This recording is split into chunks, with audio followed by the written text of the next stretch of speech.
customize each campaign to each state to make sure that voters knew where they could go and what they needed to do in order to get registered.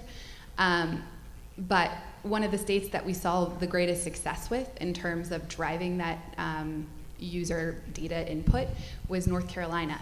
And so going back to the theme of listening to the consumers and letting them drive the innovation, it's loud and clear in North Carolina, get your act together, you know, let them register to vote online, let them do it through their mobile phone, because, you know, these young people that were the primary source of these voter registrations are ready for it. And so I think it really showed me, don't be afraid to ask people to do things on their mobile device that you just, through conventional wisdom, think that they might not be willing to do or might not be ready to do, because you might be surprised by the result. Steve, I was told there'd be no politics during this debate. Sorry, it's sort of my thing. We've seen for years at Career Builder, job seeker behavior peaks. Most of our traffic is coming in, and this may not surprise folks, but it comes in Monday, Tuesday, Wednesday, around 10 a.m. to 2 p.m. Over the lunch hour, you know, you've just come out of your maybe one-on-one with your boss, and you know you're ready to find a new job. And we noticed that our applications, which is our number one metric, you know, are we driving applications for our customers, relevant applications, are coming in during those time frames. And what we've seen with mobile, and we're upwards of 30% of our traffic now is mobile, most of that smartphone, and especially email, with about 60% of our email opens coming from mobile. We're seeing that time of day and the day of the week kind of shift towards later in the day, into the evening. And part of the problem around that is, especially with the smartphone, you don't have a resume that you can upload from your smartphone. And so there was really no application process as I'm looking through job postings. I would have to save that job and kind of apply for it later. And so we've really changed and adopted our processes. So you know, maybe you don't have a resume, but you can at least send a quick lead to that employer. And then again, it's working with those employers to be willing to accept those, you know, leads instead of a full-fledged resume. Because arguably those are the best candidates, right? You know, if I'm on the train coming home, I, you know, get an alert from Career Builder. It's a very highly relevant job. Yeah, I could look at it later, but if I want to apply right then and there and I'm a really good candidate, you know, I want to. Because by that point, you really hate your boss. Right. So, right. What happened at 10 o'clock is reverberated throughout the day. Exactly. Right. Exactly. So, you know, we've really adopted some of our practices to try to capture those changing behaviors.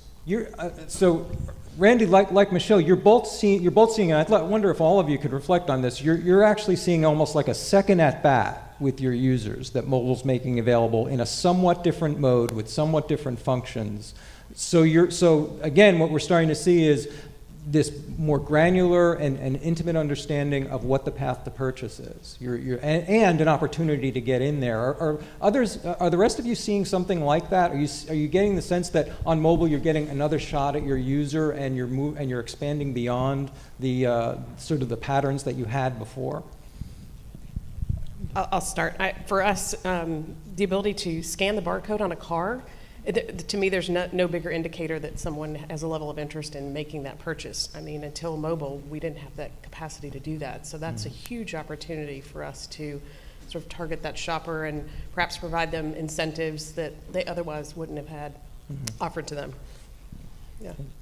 Yeah, I think from our perspective, rather than sort of the prime time home viewing being a big time in the day for us, we were looking at post big events as being a prime time for our audience in the mobile channel. So whether that was a debate or the State of the Union, which was this week, or, you know, anything like that where we had earned media, and also paid media across television and online.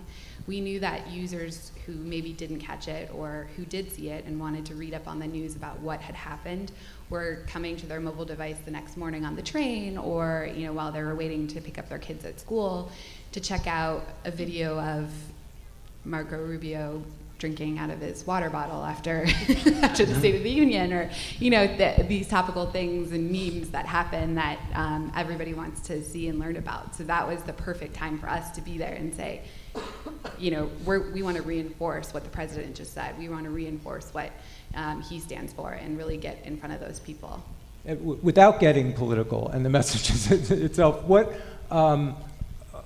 how did that knowledge, or how did those insights of how people were accessing the Obama campaign on mobile, how did it change messaging? How did it influence, did it shape new products? Did it change the nature of the messaging, getting that intelligence back from the users? I think so. I mean, I think, a lot of the messaging that we put out there in terms of, rapid response after events and things like that was really based in what was already being created for other channels. And it was just sort of feeding that into the structure that we had built out in mobile. So I don't know that it necessarily changed a lot about the message.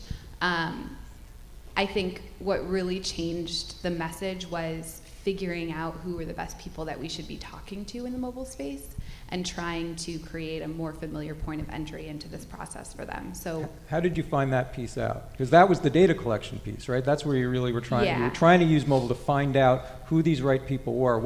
Tell us a little bit about the way in which you use the device to get data about your audience. So, I think outside of my immediate purview in the paid media side of things, we had a larger team that was building out, making our site responsive, mobile responsive, building out the mobile app, acquiring emails and SMS to have more of a ongoing relationship with these voters. And through that, we were able to see what these audiences were and what was familiar across these audiences. And that was the obvious. They were younger. There was a very large Hispanic audience. They were in more urban centers. And so who are we talking to, and how should we go about talking to them in the mobile space? And so that led to things like, working with Zynga on Words with Friends, because we knew that most of the audience is probably, sitting, waiting for a doctor's appointment, playing Words with Friends. Well, let's sponsor the word vote and tell them this is where you go vote on election day. And so things like that, and it really customizing our message to become more familiar to this audience in the space that's more familiar to them. Did it work to have, in the course of Words with Friends, to get a sort of a political message? Did it work in that context when you started at least targeting the places you knew your audience was, even though they weren't necessarily in a political mode? Yeah, it did. And it's something that was done in a larger way throughout the campaign. You saw this idea of micro-targeting being covered throughout. We had Pet Lovers for Obama, groups like that where, it's not a typical way of entering into this political process, but it is a good way of engaging with consumers that may not otherwise be paying attention. And on television, they were doing the same things. Rather than just being in 60 Minutes and on ABC News, they were going to Bravo and, HGTV and places where they knew their audience was. So I think that was a larger strategy of the campaign in terms of media, and it certainly took shape in mobile in the appropriate way. Randy, we talked about this the other day. I want to sort of continue that stream of what you're learning from the user and how it's informing changes in messaging and product. You're dealing with thousands of employers as clients as well, and as you said in the beginning, they're at many, often low stages of development. What are some of the things that you're seeing in terms of how your audience is accessing job information, then wanting to contact employers, that's informing how you're talking and advising these employers on their mobile strategies? Right. So a lot of large employers use what's called applicant tracking systems, which are basically application process where they can for a variety of reasons, both application as well as legality, and then kind of mainstreaming those applications into HR systems like PeopleSoft, et cetera. That's where they want to capture people. And so we'll show a job on CareerBuilder, which is, think of it as just a marketplace.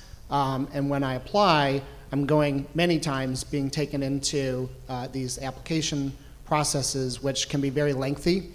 And what we've noticed on mobile, as we've switched our processes to just ask someone some basic contact information, kind of the bare necessities that an employer would need to kind of take action on maybe reaching out to this candidate for an interview.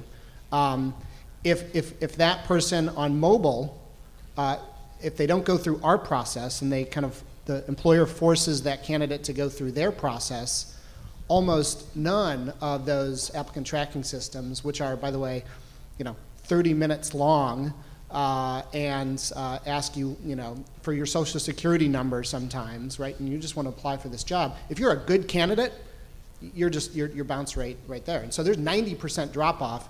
On mobile, we're seeing 99% drop off, right? So we are advising our clients to say, you really need to, not only is this shift happening faster than we anticipated, I think in 18 months, we're going to be talking about, truly mobile first, right? Desktop almost as an afterthought. But you are missing out on not only huge volumes of candidates, but arguably your best candidates who want to apply with you, but you're just not letting them. So we're really, trying to, like I said, kind of, drag them into this mobile world. But we utilize, our own data to kind of show them that, right? So it's just interesting how, there's an absolute shift within our organization where mobile is teaching us so much about, the way we've been doing things for years, and we're kind of on this, verge of just, again, really true. I mean, I know it's been said mobile first, but I mean, we really are looking at that because it has this ability to kind of break everything down, right? I mean, if you have to kind of take a step back and think through what's the most important thing I want to get across, either in an email that's being opened up on a mobile device, or when I take them into to an optimized site, what's the most important thing I want them to do? For us, it's showing a highly relevant job and letting them apply as easily as possible if that's what they want to do.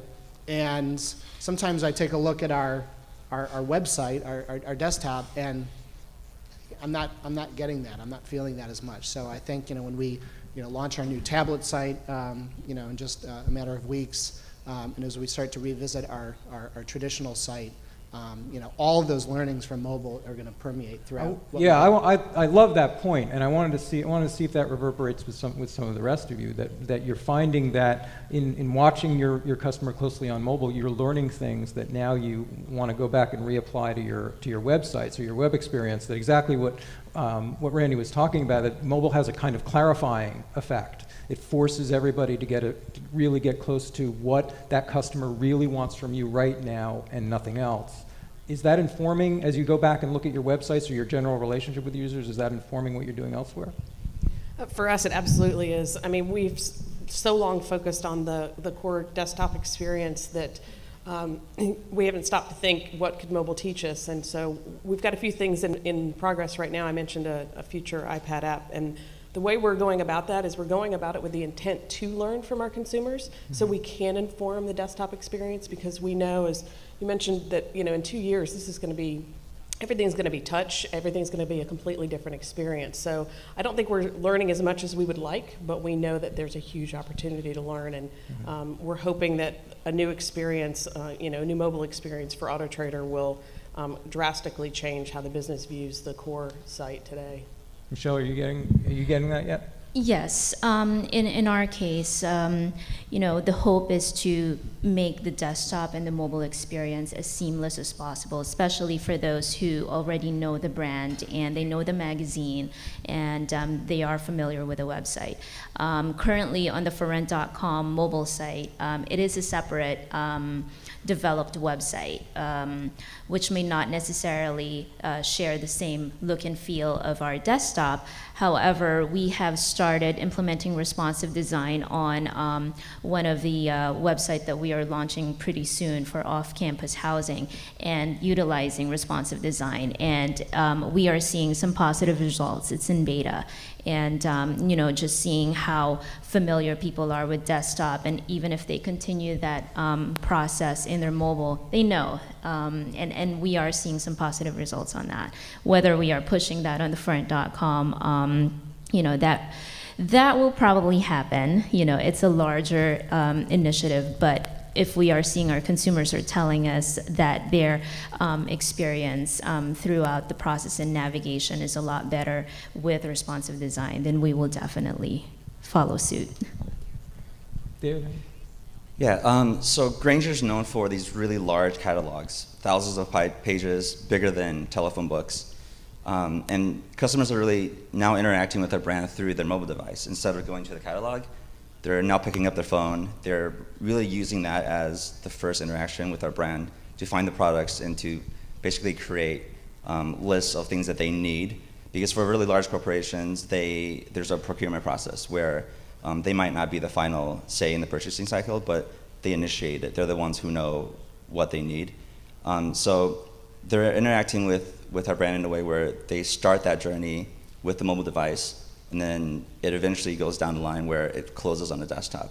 So it's up to us to create a process where it becomes more seamless, where they can actually start closing purchases on their phones in a way that they're doing right now with the desktop. So they're not really quite comfortable with that yet, but I think we're getting to that point very quickly.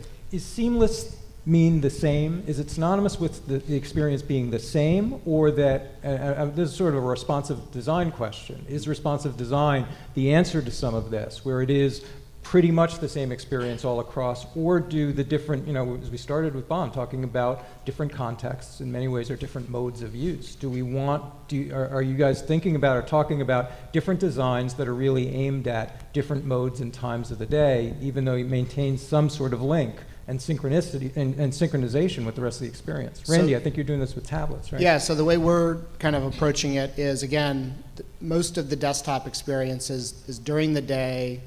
I probably have my resume on my laptop. I can do all the things I want to do. So we're making that not only kind of a rich experience, but also very utilitarian. Like, you know, let them do what they want to do very quickly. On the smartphone, you know, it's very quick, right? It's just a very kind of, you know, again, someone mentioned 6 seconds, right? I mean, I think all of our emails are incredibly short, to the point. If I want to click, great. If I don't, move on. And so it's just get the quick, relevant information in front of them. Whereas then the tablet is, you know, where our new version is going to be much more. It's going to have some of the same things that a desktop experience is going to have in terms of all the functionality, but we're designing it in a sense so it's much more kind of browsable, right? So when I'm at work on my desktop, I want to find the job, quickly apply before my boss walks by. When I'm at home on my tablet, I've got time on my couch to browse, explore. We know a lot of people are going to customers' websites. They're going over to Glassdoor to see the reviews of this organization. I mean, we know that they're truly kind of opening up multiple windows. So on our site, we want them to find a lot more information about not just that job, but about the company, watch videos, read reviews. And so, yeah, we're really looking at not only time of day, is my boss around, you know, or is she not, but also, you know, how much time can I really spend on the bus ride home to actually look at, you know, the opportunities this company provides. And now, where does location play in this? I mean, time of day and sometimes is a proxy for location.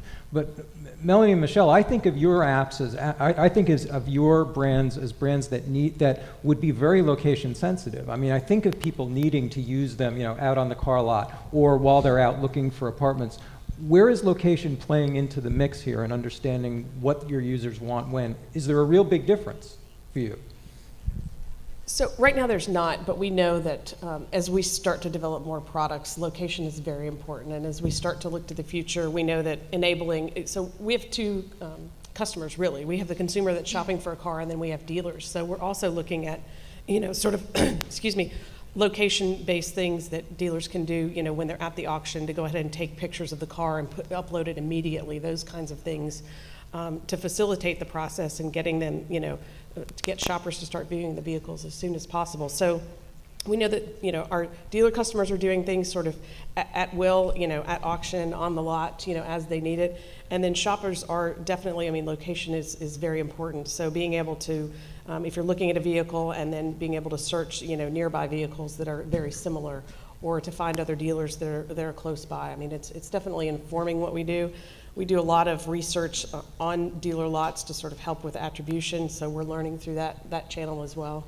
You also have a back channel for sellers of cars, right? So Yes. that they can explain to everyone how that works. This is one of the most fascinating mobile programs that I've heard, is the way in which you bring seller and buyer together through, I think it's SMS, right? Well, so tell me a little bit more, because we've got several channels. Oh, so okay. I'm me. sorry. I'm sorry. I'm throwing her a curve. I know Auto Trader from way Yep. back in covering it. Yep. That when someone shows an interest in a particular vehicle, it's possible for the seller to send them a message.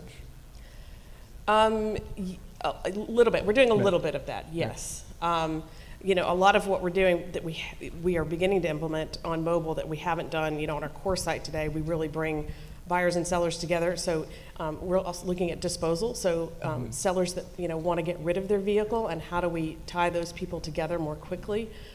So it's a program that's called TIM, and basically dealers sign up to say, yes, I'm interested in your vehicle. So looking at consumer channels as well for disposal and messaging back and forth. I think so. We don't do a ton of messaging today. We some very basic things. Send this car to my phone, that kind of stuff. But yes, as we look forward, it is a core component of what we're talking about. We really want to enable that conversation to begin. We know the car shopping process is not great. People don't like it. They would rather, probably go to the dentist than have to negotiate with a car dealer, right? But I think there are definitely, mobile enables us to create a communication channel that, they can talk back and forth without ever having to really identify themselves and provide that information that, to date, that's been the one request, right? Give me your name and your phone number and when can you come in? So we're also trying to help dealers, learn how to use that channel and not be afraid to talk to the consumer without knowing that information. Because right now they're, a lot of them are still like, well, if I don't have the name and phone number, why would I talk to them? Because I can't call them, I can't, book an appointment with them. And it's like educating them and understanding that there's a large segment of the population that ultimately could lead to a sale. So, that communication channel is very, very important. Yeah. Michelle, how does location play into your strategy? And I believe, talking to you, it plays into your pricing and sales strategy too. It does. So location certainly plays a major part. From the consumer side, I could put those into two buckets. So one type of location search is for someone in this area just looking for nearby apartments. So they want to be able to, maybe they go onto a search engine and then just type in apartments for rent, and they want to see what's close by. And then the other type of location search would be someone here in Florida, but they're looking to move maybe up in Boston. And so, we try to, as much as possible, provide that information to the user through our paid campaigns, in that, okay, is this person trying to look for an apartment nearby, close to them, or based on their search process of adding a qualifier of a location, then we're able to also provide them the search results right there and then when they see any of our campaigns. We have we put a big emphasis on our local search campaigns because we just see a large influx of search volume coming in from that channel. And so we're also making our mobile website and app easier for consumers to, find what they're looking for without having to input as much. Nobody wants to type a lot when they're on their phones, and even down to browsing through the properties that they are interested in, being able to contact the community by just a click on the phone number, or saving it to their device for, maybe a later visit or further researching on the property. We're trying to make that easier for the consumer. Shannon, you... Yeah, I just wanted to kind of build on what you were saying about the different types of locations for a consumer and what that means for an advertiser. Because certainly what everyone thinks of in mobile is, I'm on my phone and I'm at this place and I might be, a block away from, this brand's location, and so we're going to start messaging to them. But the other important thing that I think a lot of brands forget is, where's the consumer's home base? Because that really identifies a lot of what they're going to be doing as a consumer. In the case of the campaign, I didn't necessarily care where the person was at any given time. I cared where they were registered to vote. If they were an Ohio voter, we cared a little bit more than necessarily if they were an Illinois voter, because we kind of knew one state was going to be more important than the other. And I think the other interesting thing is, where does that consumer go on a regular basis? Or if they're looking to buy a home or rent an apartment in a different city, mobile has the unique ability to tell us that they're commuting maybe back and forth between Boston and New York, and potentially they're moving there. And so one of the interesting things that I'm working on right now with Sprint and their Pinsight Media Plus platform is, as a carrier, they have this unique ability to be able to tap into those locations and those behavioral patterns of, I maybe live in the suburbs of Chicago, but I commute in every day to go to work. Or maybe in the summers I spend my time in Florida, or whatever the case may be. As a business traveler, I'm going to these locations often.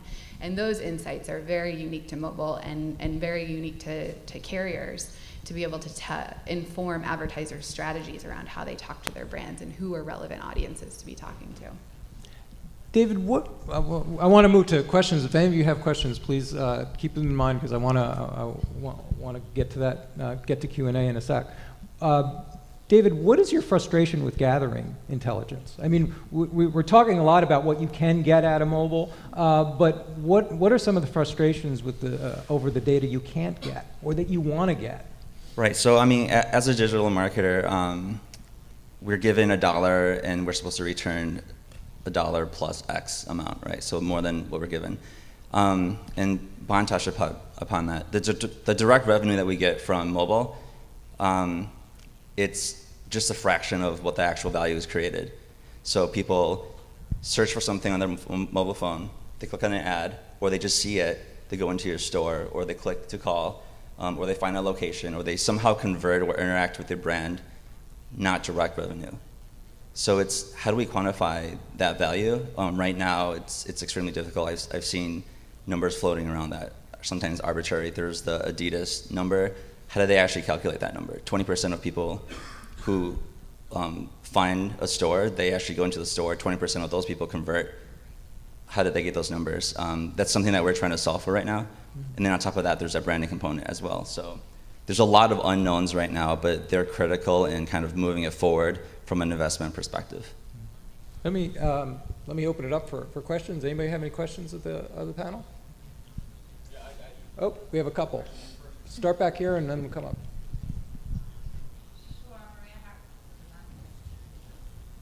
It's on. Maria Harrison from Bullseye Strategy. So my question is for David Chen. So speaking to that attribution modeling, which is a challenge for my clients every day, when you do mobile ads, let's say on Google, and you're trying to attribute then, lift elsewhere, are you seeing lift in organic search when you're doing the mobile ads? And are you measuring and attributing for that, and how? Are we seeing a lift to organic on mobile, or just overall? I think overall, right? So if you spend more mobile, are you seeing a lift in your organic search? I think we haven't really quantified that component. We're actually running a test right now on the paid versus organic. So I'll have something for you soon. Okay, so I need your business card. Yeah. Over here.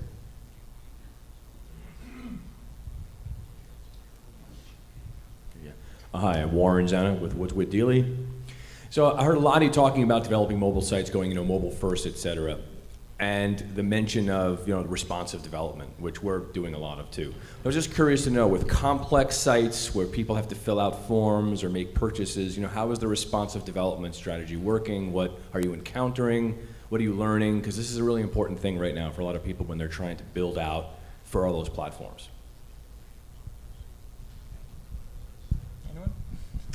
Like, I'll take it in that we are not taking a responsive approach because the shopping process is very structured. There's specific activities that we're trying to get them through, and for right now, we've determined that maybe is not the best approach for us. In regards to, let's say, registering with our site, we're learning, right? I mean, I think we do a lot of testing. A lot of just simple A/B split testing, and we know that the vast majority of our registrations happen on desktop. Yet we're continuing to experiment with how is so maybe the desktop or that experience might never go away because that's just a far easier way to register. Because we would like we collect up to 22 points of data on folks, and they might not be willing to give all of that, obviously, on their smartphone when they have limited time.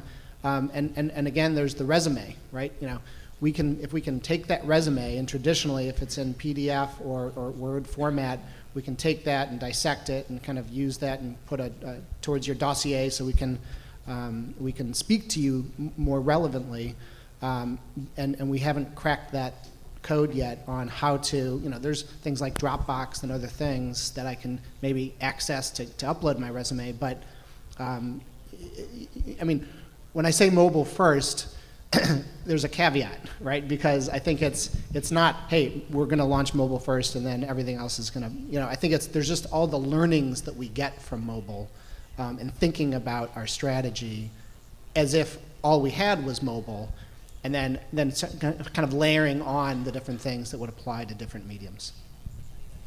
Let me ask, as an exit question, based on your observations now, what sort of consumer behaviors are you starting to see that you think that you expect will have some of the biggest impact on your mobile strategies or on your business over the next 12 to 18 months? We'll go down the line. Go ahead. So I think consumers are willing to engage in conversations, short conversations over their mobile devices. That I think we really need to take a look at how do we facilitate that, and how do we help them through the process and connect them with the right dealer, the right vehicle, whatever the source is. And for us, we also have a challenge. So we have consumers that post their vehicles for sale. So how do we help private sellers where you can't expose their location or their phone number? How do we help engage in that conversation as well? Because it's a significant part of our business. So I think over the next 2 years, I mean, the conversation back and forth is what we will be focused on. Michelle? I think as far as consumer behavior, they would expect a continuation of their activity from desktop to just follow suit on mobile devices. And one of the things I'm mostly interested in from media standpoint is being able to kind of address that, complement that, follow that. So we know when this user was on the desktop searching for this apartment and maybe saved these 3 listings, when they are on their mobile device and go to our website, they will continue to see that. So that's sort of continuation, and how can we as a brand help them or remind them, hey, why don't you go ahead and continue this process here? Oh, you're at home, you have more time. Let's go ahead and continue this process. Again, but that's conversational too, in a sense. That's making the websites more conversational. We know where you are, we know what you want. It's a little different now. Yeah. Smarter. Mm-hmm. Yeah. Okay. Smarter. But the difficulty there is when someone is logged in on their desktop computer, they've saved all the things that they're looking for. How do you make that connection to the mobile device? Because that's something that it's a gap that we can't connect. And that's what we are also trying to figure out too. We don't require users to register on the desktop, and that's up to them if they want to be able to retrieve those listings. But in speaking with some of the vendors, advertising, solution providers, it's in the works. So we're relying on them to help us with that process. Right. Okay.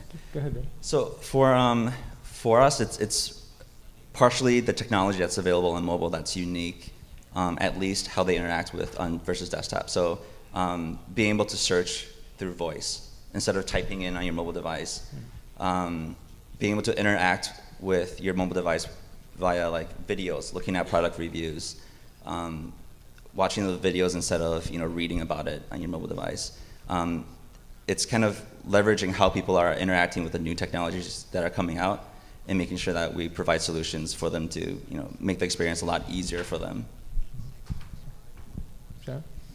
I'm not actively managing a mobile site for a brand, so I can't necessarily speak from that perspective. But I think as a consumer and a mobile consumer, and I'm sure you all might agree or disagree, but there's an expectation there that now you should be able to do anything on mobile that you can do anywhere else, and it should know who I am if I've been there before or given it this brand any sort of information. Going back to what you were saying about continuing the action online to mobile.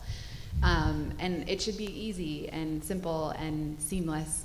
And that expectation is already there, and it hasn't really been realized by, I think, a lot of brands. And so I think, we as an industry need to meet that and really learn from the consumers' expectations of what they want to see on their mobile devices. Randy?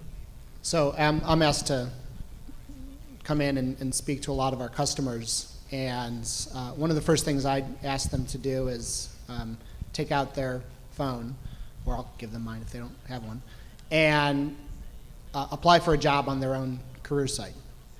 Or if we're sending them over to their own site from our site, ask them to go in and search for a job, find it, apply, and do that, go through that process. I think our rate of selling them services and helping them is about 85% after that experience, because it's eye-opening to them what a poor experience it is. And so I think kind of consulting with our clients, helping them understand the impact, showing them the statistics that a majority of our people are opening up emails via mobile quickly. It's going to be a majority of our site. I think creates a sense of urgency within them. So that's one of our main strategies on how mobile's changing our strategy about how we go to business. Melanie, Michelle, David, Shannon, Randy, thank you very much. Great start. Thank you.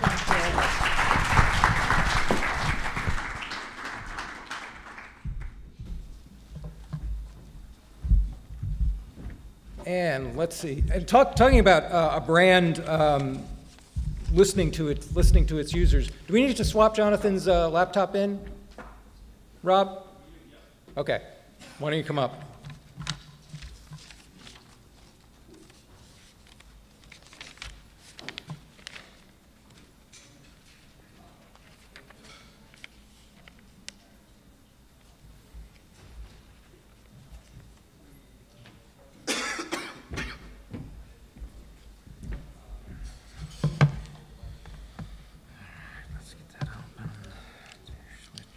You're going to be clicking with yours? Yeah.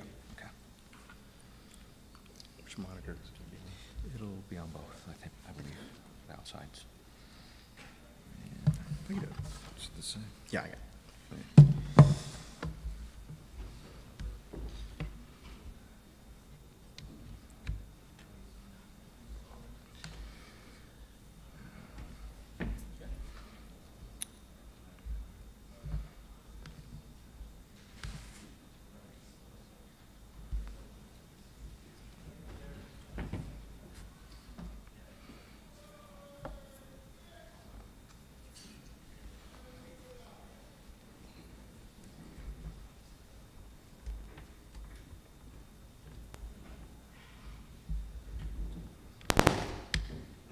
Sorry.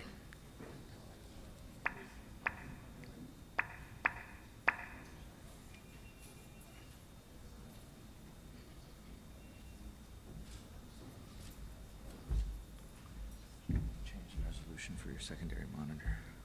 Okay, let's get out of this. Yeah.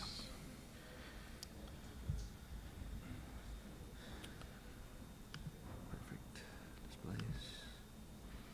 Gather windows first. Now look for the. No, it's not seeing it. Do it again. Well, it would do it on the other one. Do an acquire. Do an acquire. Now gather the windows again.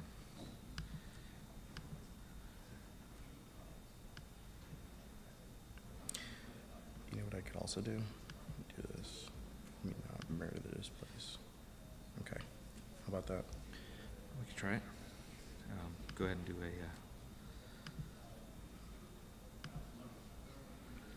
10/4. That's what we need. Actually, if you make 60 hertz, it'd be better.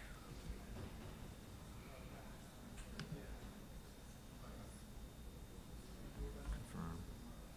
Just go ahead and throw it up. Robert, is it good?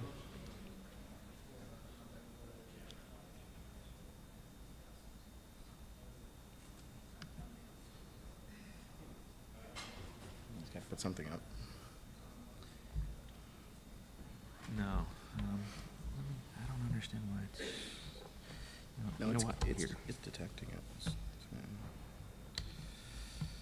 Okay, let's try one more time. Okay, so it detects it. But Gather windows. Display. There we go. Let's drop that down to 60 hertz. Confirm. yeah, but that's doing it for this monitor. Oh, it is? Yeah, the other monitor, we'd see it up there. Put it up. Okay. It's a color. That's a display. Let's hit confirm. Confirm. So, go ahead and go to your presentation. That's your sound. Yeah.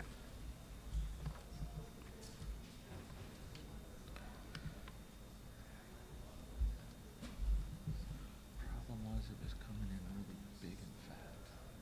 Oh, how about now? Is there a way to, do you have to have the presenter notes? No, Can it's you, just, do you know how to clone it? what do you mean? Swap worse. displays. How about that? No. Oh, so you went the other way. Switch it. Oh, No. switch it back. Yeah. Put that back up, Rob.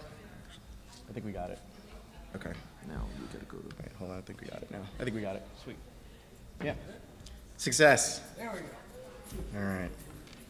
I think all of you are like me. You probably used your cell phones at least 5 or 6 times just to get here the other day. And obviously, the travel category has been deeply enmeshed in mobile for a long time. But really understanding what users wanted has still eluded a lot of carriers and providers. JetBlue, I think, is an excellent example of a brand that listened hard and long to its customers before developing its app and its mobile strategy. And we have here to walk us through this Jonathan Stephen, who is the head of mobile for JetBlue. He's been directing and overseeing all of their mobile initiatives. He also came to JetBlue after a number of years at the MMA, where he helped initiate some of the best practices and standards that he now uses at JetBlue. Please welcome Jonathan Stephen.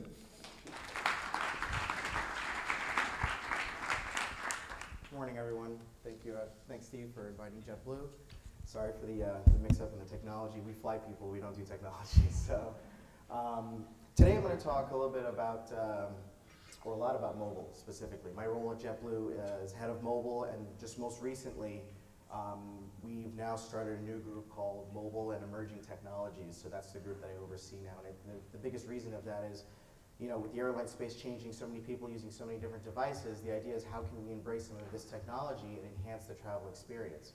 So I'm going to talk a little bit about what JetBlue has done in the past year, how we've taken our airline from a certain digital space to the new digital space, some of the things we'll see in the airline space as well for other airlines, and how some of these airlines are embracing the technologies. And then what's really important to JetBlue and our brand is how we embrace with our customers. And so we'll look at some of the digital campaigns and some of the cross-channel campaigns that we've done. I apologize if I'll go a little quickly on this, but if you want to stop me for anything, just raise your hand and we'll go through there. Also, if you are not going to pay attention to me and you'd rather tweet, here's some housekeeping notes as well. Make sure to use the MPMIS for the event. And it's JetBlue's one word, and a lot of people mix that up. All right, so we'll go ahead and get started.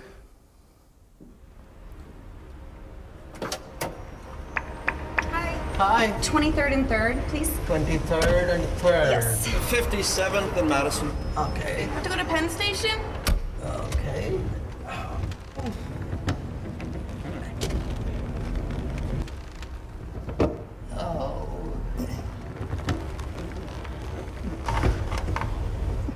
The chair is pushing against my legs. A little further up would be good.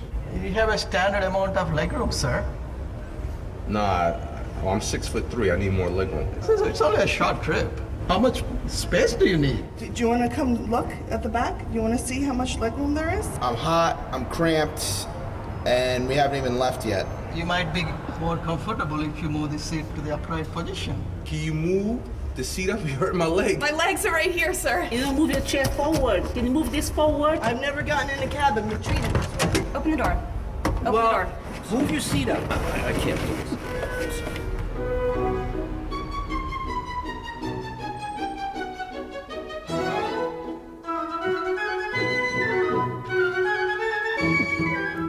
So what do we do here? We took customers through an everyday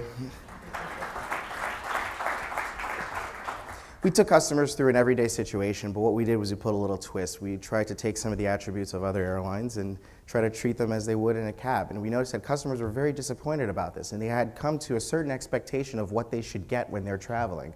So when you think about JetBlue, we're really, really keen on our brand values, and one of the things is the lovely room that we have on our seats, whether it's even more legroom seat or even our standard seat and coach, that you can actually cross your legs and relax. So the ongoing theme through a lot of our digital products is how can we get our brand to resonate through some of our digital products. So last year, we embarked on this very large initiative called the JetBlue Digital Refresh. We were one of the first airlines to really embrace digital directly from the beginning. We felt that it was very important for our customers. But after a certain amount of years, the landscape started to get a little tired, and we started to realize that there was a lot of technology into the industry that we needed to adapt. So we had to come up with a goal, and the goal was to redefine the digital airline space with smart, beautifully designed products that add value to the travel experience and deepen the relationship we have with our customers. This was pretty much tattooed on all of us. We had to make sure we understand that this is the goal we needed to achieve. Now, getting together with the web guys and starting about 2 years ago with mobile, we had to think of how can we actually do this. So we had to come up with a plan. So the first thing we did was we went to our customers. If we're going to build products, we're going to build it for you. Let's ask you, what are some of the things that are important to you? And one of the largest was that they wanted something that was smart and aware of where they were in the travel plans.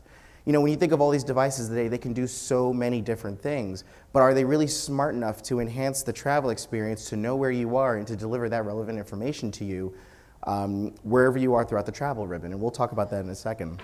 So customers had given us a wide range of feedback. We knew we had some goals we had to achieve. But it didn't stop there, because our crew members are the ones that are there every single day. We fly you around, we give you blue chips, we help you at the airports, we work in the offices, and the idea is, what were some of the things that we as employees wanted to deliver to our customers digitally? And what's fantastic about it is the highest feedback was more personal and relevant. There was a consistent theme here, that we needed to make sure that these products would be something that would be smart for our customers.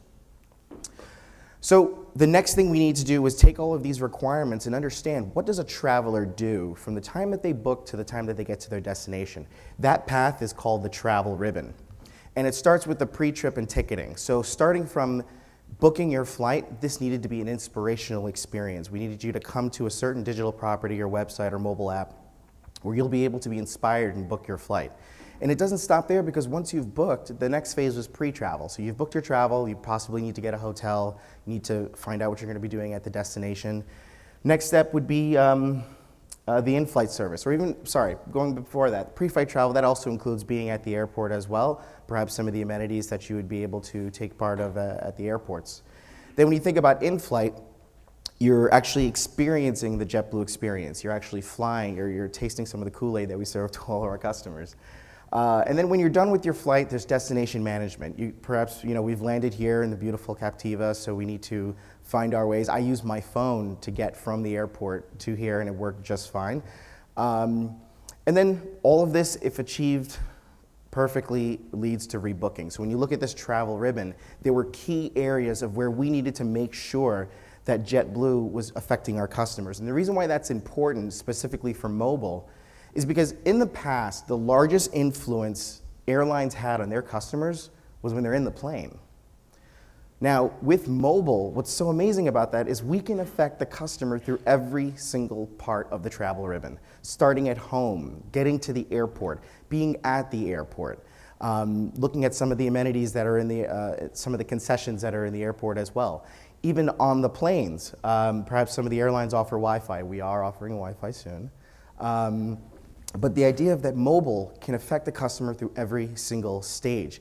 It's so relevant, and so it just goes very well with what customers were saying, where we need something that's personal, that's relevant, that's timely, something that's going to give us the content that we need when we're there. So we gathered all the requirements. One of the other things that we've done is we did an analysis, because we have laptops, we have iPhones, Androids, we have tablets. The idea was we need to understand what type of devices were these customers carrying. You can't, if you're going to give somebody directions to go to your house, you can't just start giving them directions. You have to ask them, where are you coming from? So we need to understand what type of devices they are carrying. And in 2007, we all know what happened in 2007. The iPhone came out. But what happened after that? Over the time, and I know it's kind of small, but the idea of it is that customers started to carry a wide array of devices. So it wasn't just enough to have a website and just a mobile site. It was important to make sure that our content was accessible across all different platforms. So how did we do? Well, we launched a wide array of new products. Last year in February, we relaunched the JetBlue.com website. We also relaunched mobile.jetblue.com. And we launched our first iPhone and later in the year, Android application. So some of the things that we did last year, just under, actually, it's about a year right now, we have about 1.5 million downloads. And I think we're really happy about that internally until we found out that Weather Channel had 90 million downloads and kind of stole our thunder there. But we still celebrated. We're really happy. And it's continuing to grow. I think one of the best statistics is our TrueBlue program. Anybody a TrueBlue member here? I won't be offended if you don't raise your hand. Okay. So the TrueBlue program is our loyalty program. And what was fantastic was as soon as we launched the application, we looked at our normal TrueBlue enrollments through the website, through the phone. But when we launched the app, we saw a 10% monthly increase, and that delta was due to mobile alone. Fantastic. The idea, and one of the reasons that that was so important for us is because we placed such a big emphasis on the TrueBlue program in the app. When you talk about timely and personal and relevant, when you log in to the JetBlue app with your TrueBlue account, everything is synchronized from the website to your device. So if you book a flight, it'll automatically go into your phone. When you are ready to check in 24 hours before, the app will completely change and again be personal to you. It's time to check in. When you get to the airport, we'll show you some information about the airport. And when you land, we'll welcome you in your destination. So, and we won a good amount of awards last year. We had tons of fun doing it. This year we have some great advancements as well. We'll talk a little bit about that. But our mobile strategy and our digital strategy is continuing to move, and those things do not move in silos, they move together. So there's a great collaboration internally with our teams. Next thing we're going to talk about is just the airline industry. We'll take a little step back from JetBlue, just look at airlines in general. We see so much technology coming out, we have some great providers here, and the idea is how can some of these airlines leverage some of the technologies that we see, and this is kind of our perspective of where we see using some of these things. So, when you look at some of the statistics for travelers today, 54% of the travelers, well, 54% of the airlines will have self-boarding. That's fantastic. If you think about it, somebody takes your boarding pass and scans it, but why can't we just board the plane ourselves? 74% of the airlines plan on having self-service bag drop. So some of us have had to check bags, but perhaps you can tag your bag yourself, drop it in the conveyor, and head to security. And one of the best statistics is 73% of passengers would like to use mobile boarding passes. It's huge because a lot of us business travelers, we don't actually check bags, we have carry-on. So get to the airport, skip the line, skip the kiosk, head straight to TSA where they'll frisk you and violate you, and then you can go ahead and go onto the terminal. So when you look at some of the technologies that have come into the market, look at Passbook. Passbook is fantastic, and we, you know, a lot of airlines had, they have mobile boarding passes, but then Passbook came into the play. So we had to think, how do we use a product that Apple has given us, but also use it with an existing product that we have? And a lot of airlines have done this many different ways. When you think about it, we want to provide choice. So for JetBlue, I'll speak to JetBlue. We launched just yesterday our mobile boarding pass program. So if you guys haven't updated yet, please do so. And you'll be able to use the boarding pass at about 8 of our cities right now. But Passbook is on our mind. And we don't want necessarily our boarding pass to replace Passbook or Passbook to replace ours, but we want them to be a complement of each other. And that's when looking at these technologies, just thinking how can some of these technologies complement rather than conflict with our existing technologies. Think about near-field communications. I'm a big fan of NFC, especially in the airline space. I've spoken to a couple airlines overseas as well where they're starting to use this technology. Now, the adoption is not as much in the industry, but we see it's growing. But the idea is using NFC, not just from we talk a lot about commerce and mobile payments, but from an operational side. Could your boarding pass actually be encoded into your device that you can go ahead and swipe it and go straight through to security or board the plane as well? And when you think about the adoption of NFC, it's growing. It's growing by leaps and bounds. So we don't see it necessarily today, but the question is are we going to wait for this adoption later on and when the technology is fully established, or are we going to try to get our customers to embrace the technology now? It's something to think about. There's no right answer to it. It just depends on your particular business. Next. So next is augmented reality. I'm another big fan of this. And when you think about augmented, it's supposed to be fun and engaging. There's a lot of different technologies out there, or a lot of different applications that use augmented in a fun kind of way. But could it be something operational? Could you walk into the terminal, hold your phone up, and perhaps there's a Dunkin' Donuts that says, hey, 10% off here if you buy a coffee, or here's the bathroom, you needed to go for a while, you can go that way, or here are the exits. So we can think of augmented as a fun kind of way, but there's also a utility side to it as well. Next, I gotta stay closer here. Voice.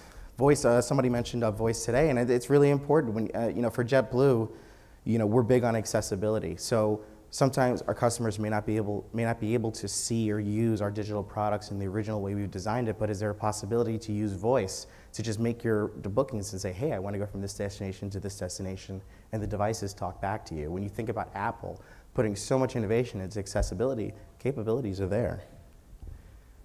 Next. So, you definitely can't see this. So the idea of this chart here is looking at what's available in the airline space today versus what's happening in the next 3 to 5 years. So a lot of the technologies that I talked about, booking, scheduling, flight status, itinerary management, a lot of these things are available on mobile today. But we're going to start to see over the next couple of years, booking with loyalty, enrollment in loyalty programs. Actually, we're seeing that now with JetBlue as well. Mobile roaming agents is pretty amazing. Getting behind the counter, get out of the counter, come up to you with a tablet and say, can I help you with your bags? Can I help you process it? Think about it. They're coming out to you and helping you. Technology can definitely help the airlines do this. And then when you think even further, interactive voice commands, interactive videos, augmented reality, NFC boarding, it's truly exciting. One of the things about mobile payments also is we used to use cash on the planes. Now we switched to credit cards. Can you imagine just using your phone to just purchase a drink or something on the plane as well? We're definitely getting very close to doing that. So, sorry, I'm a little out of breath. I had the flu last week, so I'm kind of getting there. So we're going to talk a little bit about how JetBlue has used some of this technology, not just for mobile, but I wanted to paint a picture of what we do across multiple different channels. And the idea is how we take our brand message and push it through to our customers through these technologies. But one thing that you're going to see that's common about it is that we get our customers involved, and that's the major differentiator for us.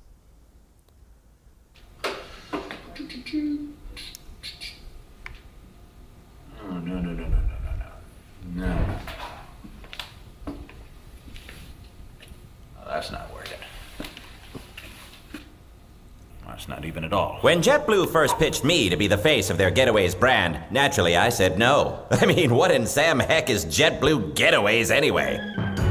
Instead, to build awareness of the new brand, I, Mark Hammerberg, created Get Away With It, all by myself. The first ever online game show featuring a real set that contestants could appear live on by Skyping in from home. Where are you Skyping from? Florida. Virginia. Boston, Massachusetts. A perfect fit for a brand that hangs its hat on putting people first. Woo! Giving real folks a chance to win real JetBlue Getaways vacation packages. Carol! Congratulations! Get Away With It was broadcast live from a set in New York City. 5 seconds to opening. Rolling video. But anybody with internet access or a smartphone could tune in, with contestants streamed in on plasma screens to compete against one another and answer trivia questions about travel and JetBlue Getaways consumer benefits. With JetBlue Getaways, it's easy to save serious green on vacation packages. What state are the Green Mountains located? C, Vermont. Correct. 100 points. You're on the board. The show went live June 18th, with 5 episodes a day for a week. 25 real live games total. Like live. Don't answer that phone. Uh-oh. We've lost Mary. Of course, we needed contestants, so we employed a sophisticated mix of charisma and mustache to encourage people to sign up. Thousands from around the world partook, and hundreds of contestants were individually contacted via Skype to prepare for the live show. Of course, I did all of this myself. Subsequent emails and add-to-calendar functionality reminded people when to come back to play. Rather than just treat Get Away With It like an advertising idea, JetBlue broadened their media strategy to align with what real shows do. My idea. And I took to the streets of New York and Boston to encourage people to get away with it. The plan also included page takeovers, where people were encouraged to give me a hearty round of applause. But did it work? No, I'm currently unemployed. I want to do another one.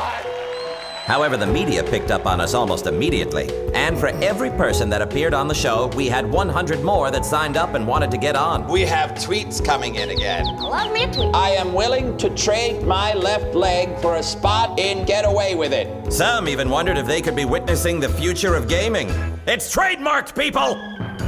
In the end, I wasn't sure if the grand prize belonged to the winners or JetBlue Getaways, with the numbers just obliterating. I mean obliterating the projections. I mean through the roof. JetBlue Getaways was able to show everybody a little bit about who they are and what their vacation packages offer in a way that only they could. You win this thing, I want you dancing up and down that staircase, but safely.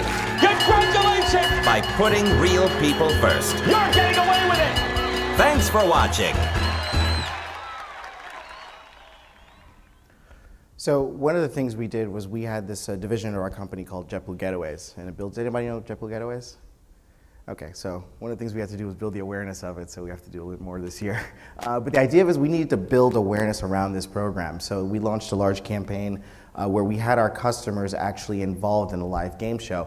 The specific mobile aspect of it was there was a lot in mobile where you're able to watch the show, sign up for it, set your reminders. I can go into a little bit more detail, but I do have a limited time, so I want to be able to get to some of the other campaigns as well. But this was a great engaging campaign for us, and we had a lot of fun doing it. Real quick, we did the customer-inspired innovation last year. We called the program Think Up, where we are going to be building a tablet app for JetBlue. But what's our motto here? We always ask our customers, what are some of the things that you want? So we actually launched a Facebook application where you would go and log in and submit your ideas, and the winning ideas would be chosen and we'd give out prizes. So that's currently in progress. The contest is kind of over, but we are working on our tablet application, so stay tuned for that. I'm going to skip this one.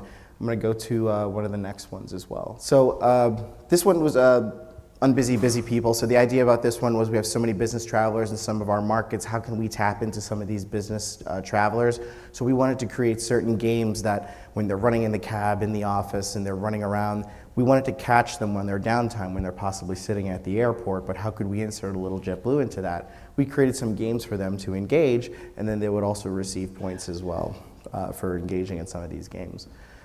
So last thing I want to talk about is last November, we know what happened. We had the election, and we had to think of a really quick way to get involved in the election, but we wanted to do it in some kind of way that we could still insert JetBlue into the equation. So let's take a look if this will work. Okay.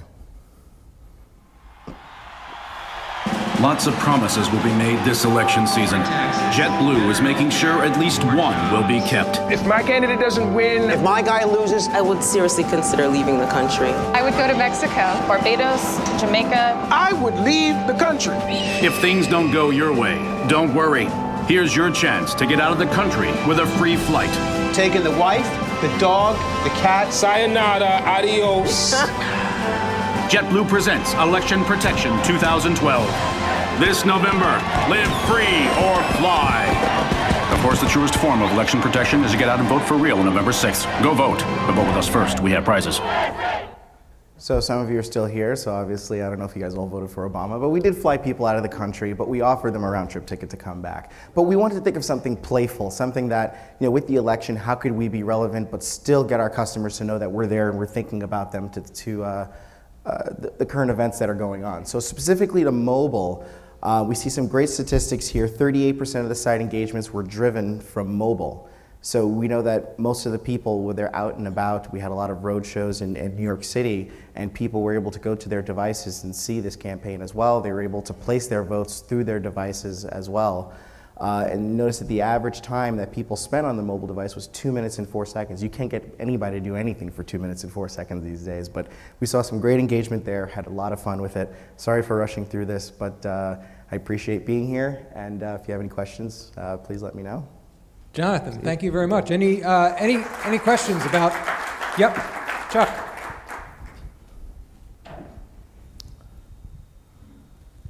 Thank you.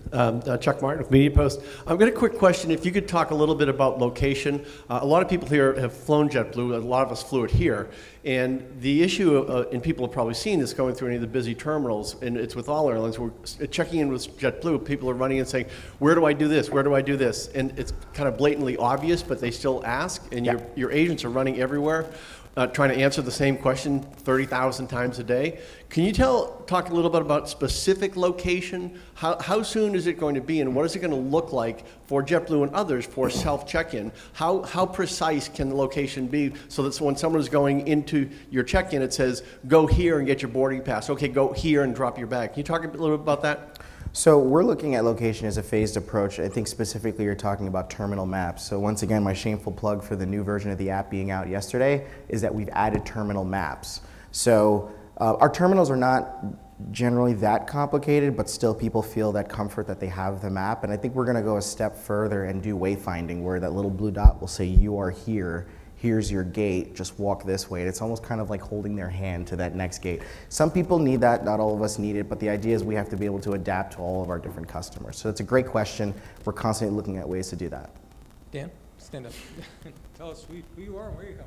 Hi, I'm Dan Israel from Sapient Nitro. Hi.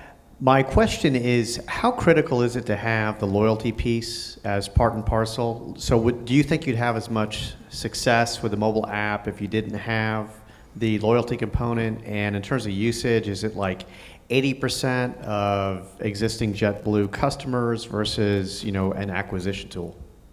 That's a great question. So it's extremely, extremely, extremely important. In fact, it's the backbone of our digital products, because the idea is if you're coming to JetBlue, this needs to be about you.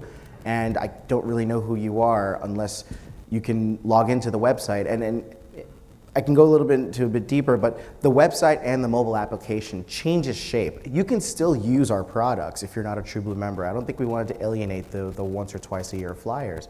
But the idea is when you log in, literally the website will say, you know, hello name. It'll say right on the website who you are. It'll know when your flight's coming up. It'll even know some of the favorite destinations that you want. And when you think about a loyalty program, you're signing up for a program to be loyal to the brand. So how can we be loyal to you? And we can give you that relevant content. So it's kind of this exchange of just partnering with each other, with our customers. And we felt that the loyalty account would be that great connective tissue across all of our digital products. Jonathan, thank you very much. Thank you. Thanks, John.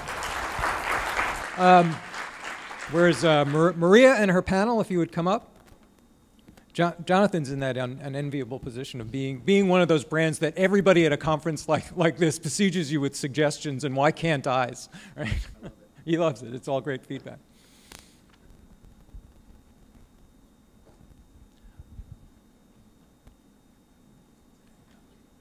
Rob will sit. Oops, I'm sorry.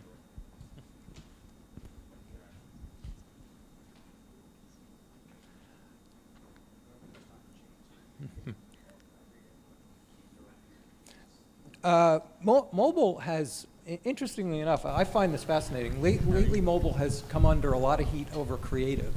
It's one of the things that we hear more and more, especially from more senior agency executives, who complain about the itty-bitty banner size on mobile and how difficult it is for people to see and use, even though interaction and click-through rates on mobile still remain higher, as if that's the sum total possible for communicating with people on a device that they talk and text with their family on all day. The lament has always been a bit about creative on mobile, and messaging on mobile has always been a little bit bizarre to me, especially if any of them would look back at the mind-numbingly cluttered and invisible websites that they've created over the years. The ways in which mobile offers messaging systems and ways to get to consumers that have literally 97% open rates on some of the channels. It's an amazing anomaly to me that there's a lot of talk about the limitations of creative on mobile when, if anything, there's much more upside there. But to talk about where we are in terms of creating dialogues, and it's one of the interesting things I think we heard on the first panel among the brand marketers, is that several of them are really starting to think now about how they can build in a kind of conversational component to really adopt that native quality and strength of the device, which is conversations.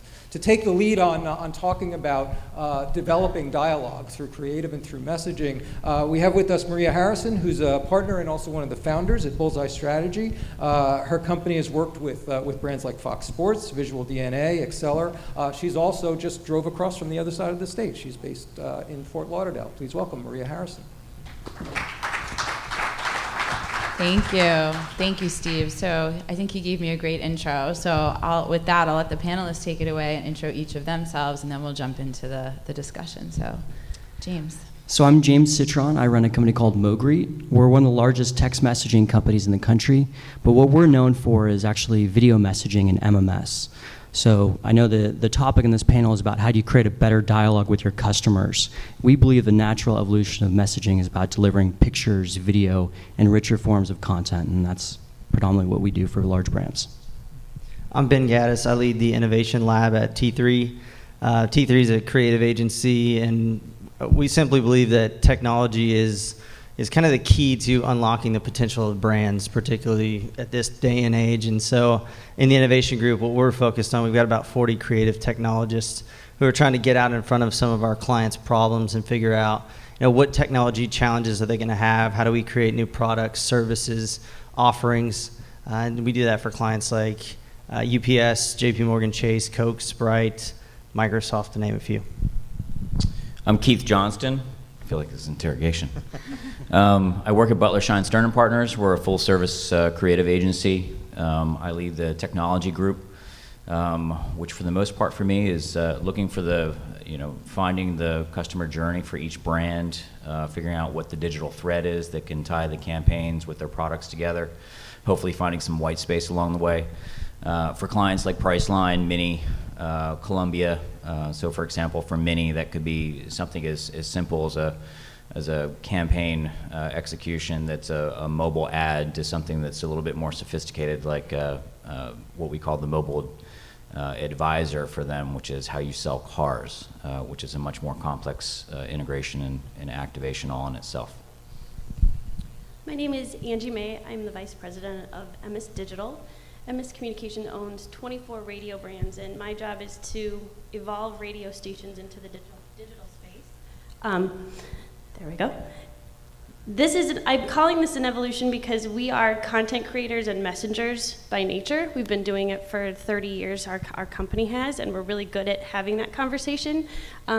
We now need to do it on 9 different platforms and figure out what's successful and how our listeners want to engage with us. So messaging is a huge part of what we do at the core, but trying to get our companies to actually look at messaging across more than one channel is what I do every day.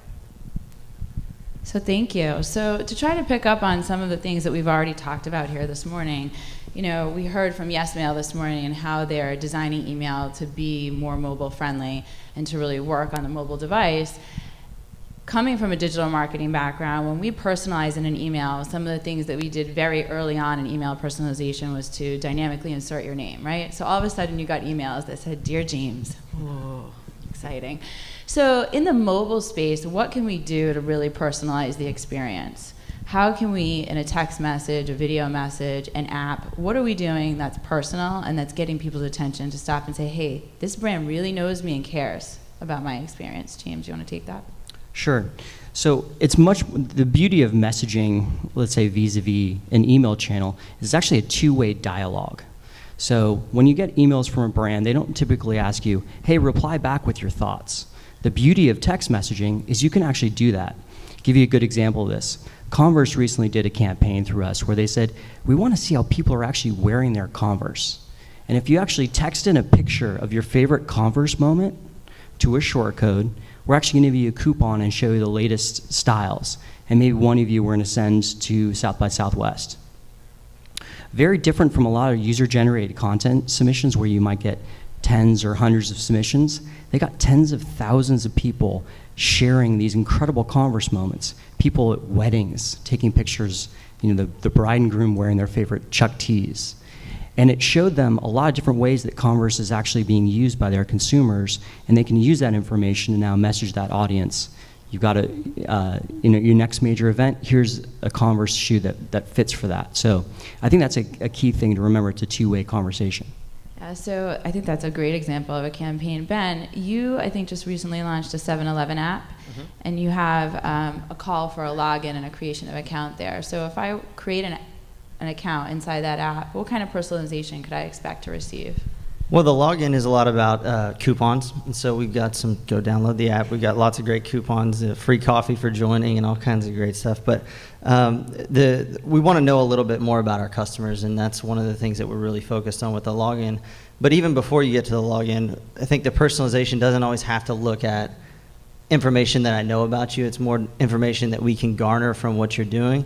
So we take things like your location, how close you are to a store, the weather, the products that we have for you, and we personalize the app, not only in the look and feel, but in the products that we're suggesting, in the ways that we're trying to drive you to a location before we know anything about you other than just where you're standing, the time of day, and the weather in that location. And then as we start to evolve the product and we know more about you, we know about your purchase history and things like that, we can start to tailor coupons and offerings and things along those lines. So as we're getting into the personalization and we're texting back and forth with our customers, are we asking them to send us beyond pictures? Are we going to videos? Are we getting evolved from that perspective? And what are we seeing from a video perspective? Anybody? From a video perspective, we're seeing a ton. I mean, we're seeing that's the easiest transition for us in digital. Our content producers are not writers, so they're very off the cuff and spontaneous, and video is a really natural progression there. I think part of the two-way conversation and part of the personalization is personalization on both sides. So not only do we know what these people are doing and how do we address them, but who is addressing them back. And that's where, as a media company with personalities, it's an easy transition for us. And we've actually created personalities and made up email personalities or website personalities to mirror that, because then all of a sudden they can start trusting and having dialogue. James can attest to this too with radio stations. We literally have back and forth conversations with our listeners for an entire show through text message. We'll send out messages from a personality and get 8,000 people to send back a text message in an hour over big pricing or big content. So it's just as important as the personality and the knowing person, it's also who it's coming from, because just texting back, like you said, we don't automatically send an email back to JetBlue's email and know that somebody's going to respond or someone's even going to read it. And I think that's really important in mobile. And I think the other thing to mention